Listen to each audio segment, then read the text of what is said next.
Many thanks for staying with us and welcome back to Business Week here on Arise News. I'm joined now by Eizu, Uwaoma, who is founder and MD of Ethiopia Consultant, to review some of our top stories in more detail. Good morning to you, Eizu. How are you today? Good morning. How are you doing today? Very well, thank you. Well, let's begin with Nigeria's oil production, topping 1.8 million barrels per day.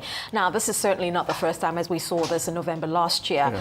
What factors enabled this, and is this sustainability-wise, where are we? First of all, with a lighter note, we know that when oil sneezes, the economy catches cold. When oil sneezes, the economy catches cold, right? So that's good news for us, especially in terms of, how this affects our fiscal policies. First of all, reduce the stress on our fiscal spending, one, and secondly, also strategically, one of the things it also does for us is that it reduces our deficits, our budget deficit. So I think that that's strategically important as well. But beyond that, what are the factors? First of all, is better surveillance, better security in Niger Delta, also better investment in our capex. A lot of our oil fields and oil infrastructures are sort of aging.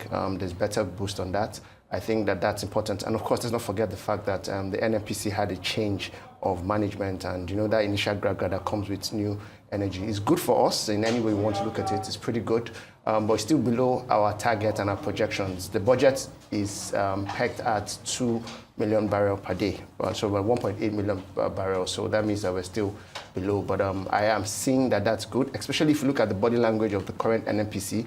In a few years, they want to do IPO. So for investors who want to invest in that, I think that that's extremely very important as well.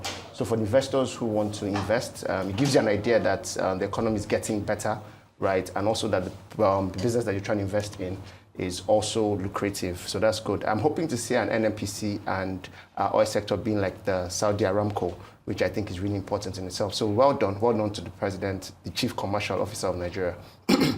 Price movement-wise within the domestic market, what does this mean?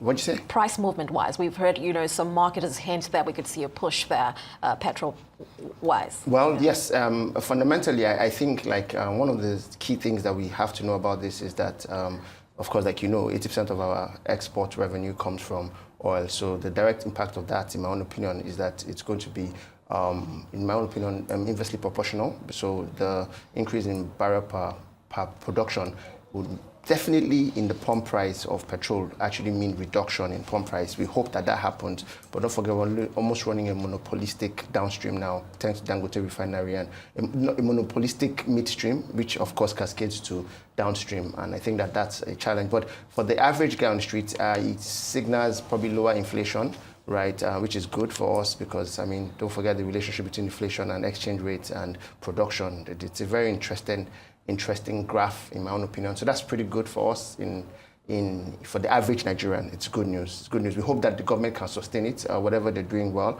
If they can manage restiveness in Niger Delta 1, that would be very critical. If there could be better investments in foreign direct impact on our oil infrastructure, I think that would be great as well. And then more importantly, we need to be less wasteful, right? In any system, what ends an era is not the lack of that thing. The Stone Age didn't end for the lack of stone. The Ice Age didn't end for the lack of ice, right? So oil is not the problem. It's the wasteful misuse of that whole process that is the most important thing. So let's hope that there's better efficiency in how it's managed. Right, and as you mentioned earlier, long-term sustainability would also be quite the cherry on top, isn't it? Let's look next. Tesla's UK and Germany sales dropping by over 55%. What factors are playing a role here? It's interesting that we're isolating Germany and Britain, UK because generally the whole of Europe, there's been a drop in Tesla, right? Of course, powered by the competition by BYD. There are factors to it. One of the first factors, in my own opinion, is the fact that the fundamental of people switching from gasoline to EVs is efficiency. So when you overprice, that's not efficient, right? So it's such an irony, right? I always say that the EV market right now is what the smartphone market was 20 years ago when Apple came and created disruption, but more importantly, increased price. Because disruption and price doesn't really go together, but Apple got away with it, right? Came into smartphone market, increased price, and everybody jumped into the iPhone. That's not going to happen with EVs fundamentally, because EV is driven by efficiency. I think Tesla is highly overpriced, and the very sophisticated market like Europe understands that you can't just bamboozle people by branding. That's one factor. Another factor is Elon Musk. He has a key man risk, right? He's been too involved in politics. A lot of the body language and his utterances, whether we like it or not, send shockwaves to consumer behavior, not just the stock market. So that's another factor. I hope that he learns a lesson and he concentrates in building businesses and than just making news and headlines. Another thing I also think that he can do is to diversify a bit beyond just EVs to robotics and AI, which I think is really what I would think of Tesla, right? Because the truth about it is BYD is miles ahead in terms of sophistication, features, and functionality. So if you're not ahead in functionality and features, why then is your price higher than the industry average? That's a question that common sense should just tell you what it is. So I think that that's one of the factors, in my own opinion. So we're hoping that they will also realize that the market they're playing, high-end market, is already in competition. Germany, for example, that you're using as a case study, already has Volkswagen, already has BMW, already has Mercedes-Benz. And those brands are already high-end. So they have to go head-to-head with those guys, even though they're in the EV, because it's easy, because a lot of those cars are also becoming EVs or at least hybrid. So that's really what the dynamics of that is. I don't see that trend changing in recent times, and it's very unlikely that would happen. So I think they should count their losses and look for less uncontested segments or markets. Yeah, some very legitimate points there. But in what ways is China capitalizing on this shift, very briefly? Well, China is miles ahead in every these same trade wars once again, right? I think one of the things China is going to do a lot more is even take cognizance into regulations. I know, for example, in the UK, right, UK subsidy in their fiscal policies, their subsidy does not cover for high-end EV cars. So that takes out the likes of Model Y, right, which is one of the best sellers for Tesla. So I think what they'll do is probably play a lot more politics with Europe, right, with Germany, with UK, to see how they can get deeper into the system, right? Because clearly now the regulations are not supporting Tesla. Well, that would be a smart move. Let's move from automobiles to aviation now. Let's look at Ethiopia Airlines' annual revenue rise. What's driving this? You know, we have new routes, more passengers. Sustainability, again, is the question here. I'm so proud of Ethiopia, right? Ethiopian Air, I've flown it a few times. Food is good, just from an end user perspective, safety and everything. But for an industry that's been trying to juggle knives in a hurricane, I like to use that type of analogy. It's a lot. What's driving that growth? First of all, is the macroeconomics of the country. You cannot build a world-class carrier without having your country as a hub. So Ethiopia is a transportation hub. And I was telling someone this, I saw someone in FAN about, if you want air peace or you want to have a national carrier, first, Nigeria airports have to become like hubs in West Africa, right? And clearly it's not. I mean, you probably get to Accra and Togo before you get to Maritime Life, you're doing transit, right? So I think that's the first trigger, the fact that the macroeconomics and the government is solidly building infrastructure. They're expanding their airport. They have one of the best airports. If you've ever been to Ethiopia, I've spent a few nights in Ethiopia, you know that they have the best airports. They have both infrastructure and supporting infrastructures, hotels and everything that drives that whole industry. Yes, they added a lot of new fleets also, right? We know that that's very important. They are big on safety. The truth about it is when the door closes, in an airplane, the most important thing at that point is safety, right? And I think they're number one in that. I'm really glad to see them sustain that, being number one in the whole of Africa, right? But if you look at the bigger context in the global scheme of things, they're not among the top 20. So we hope that they can do better and not just be local champions. Why is that? What roles? It's economics. What's playing a role there? It's economics. Per capita income of Africans, actually. How many Africans travel? How many Africans really travel, right? You'd be shocked that 95% of Nigerians have never left the country before. 95% of Nigerians have never left Nigeria before. So let that sink in. And Nigeria is supposed to be... 95%? 95% of Nigerians have never left. That's quite the statistic. I've never left the country before. 92% of Nigerians... We're going to have to cross-check let me tell you how interesting it is. 92% of Nigerians don't have 500,000 in their account. If you don't have 500,000 in your account, you're probably not going to get visa for a lot of countries. It's a very interesting conversation. It's economics, right? But that being said, quite a number of African travelers.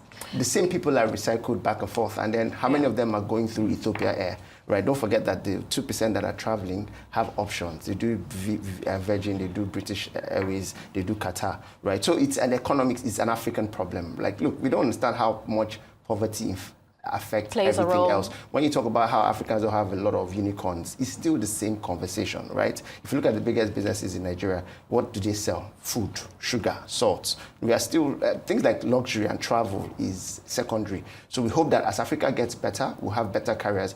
I'm looking forward to the likes of Airpeace jumping into that type of race, but the margin between Airpeace and Ethiopia Air is a very large margin, not in terms of routes, not in terms of number of aircraft and all that. But good news, I'm glad. As an African, I'm proud to say that Ethiopia Air is doing pretty well. Well, a step in the right direction, and hopefully you can get into those numbers. So let's look at consumer markets now. What's driving Shoprite's decision to exit Ghana and Malawi? We've seen an exit in 5 African countries so far. Shoprite, I tell you this analogy. Before you try to cross the ocean, cross your street. Okay. Right? South Africa is quite an interesting country. In the last few years, they exported a lot of their brands, multi-choice, Shoprite.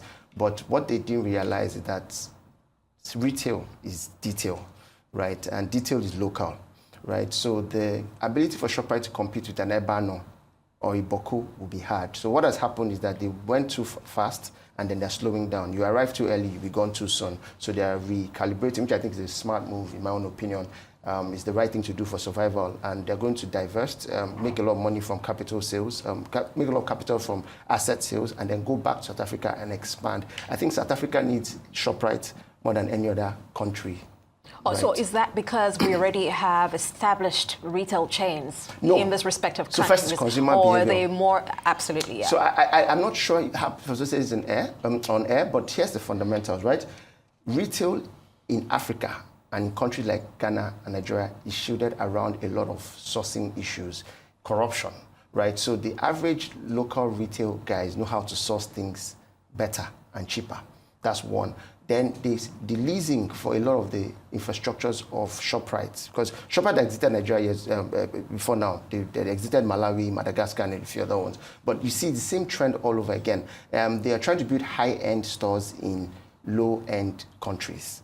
Right, it's such an irony, right? So I think they're doing the right thing. In my own opinion, 3 things happened. It's consumer behavior, first of all. How you create assortments in retail is very important, right? If you walk into a banner, just because you're an end user, walk into a banner and walk into Shoprite, how quick can you get what you're looking for and you come out? Something as simple as that drives the bigger economics of it. And the second thing is sourcing, how they source. And the third thing is they have their capex is heavy and the operational expense is also heavy. Capex and OPEX is heavier than the local average, right? So if you look at that, that's really what's happening, right? I see that I project that they're going to exit a lot more African countries, right? South Africa has a better profit margin on retail than a lot of other African countries. Right, because operationally it's significantly lower to operate in there anyways. Yeah. Well, let's finally wrap up with OpenAI launching the new GPT5 model. Are we going to at some point see GPT10 at this rate? I tried it out. I like the brilliance, the fact that when they launched, they made it go viral immediately. Adoption rate is about 45%. There are very few products that you create a minimal version and 45% are really jumping on it. So that's good. Another thing I think that they did that was brilliant was the fact that they didn't just make it within a particular class of paid users. Both paid and free users get an advantage of it. It's smarter, it's more intelligent, right? So, and I've seen all third parties also adopt it. I was using the Microsoft 365 and I see how much is already 5.0 compliant. So I think that the brilliant things that they've done. Beyond that, we want to see an AI on a ChatGPT specifically that has better personality. Because in my own opinion, I always think of ChatGPT as the Google search that has a human personality. So we want to see it become more human. There was a joke on our group, a Niger startup banter group, where someone said, can you wear 2 shoes, right? Corporate and casuals. Can we have corporate and casual shoe? And then one leg is corporate, one leg is casual. You get the point, right? So it's still not as intelligent as we want it to be. We hope that the 5.0 does that a lot more better. It's faster and efficiency is a real factor, but it's not revolutionary. It's more evolutionary, right? Nothing extraordinary. It's just a better model. Right. So I think that that's pretty good. Given that you've tried it, what features would you say makes it smarter? It's faster, right? It's faster by over 70%. When you ask 4.0, smarter responsive response time, yes, right? Yeah. And it has a better human feel, right? Sometimes you send messages that is created on ChatGPT. It's obvious that people that are reading it can tell that it's ChatGPT, right? So it's less robotic. AI is artificial intelligence, but there's human stupidity that has to work on artificial intelligence. If they can eliminate that human stupidity, and pardon my French, but one of the key things there is that it gives you a better feel that a human being is chatting, right, in terms of the ChatGPT than others. So I think that it's more human-centric, I think it's faster. I think it's way more intelligent, and the adoption rate is really high. Those are the factors that you need to win competition. It's refreshing to hear. I mean, just even the evolutionary aspect of it. So hopefully we'll see it get even faster and much smarter. If you joined us midway, I've been chatting with Eizu Uwaoma, who is founder and managing director of Xavier Consulting. Eizu, many thanks for joining us, and we'll see you again very soon.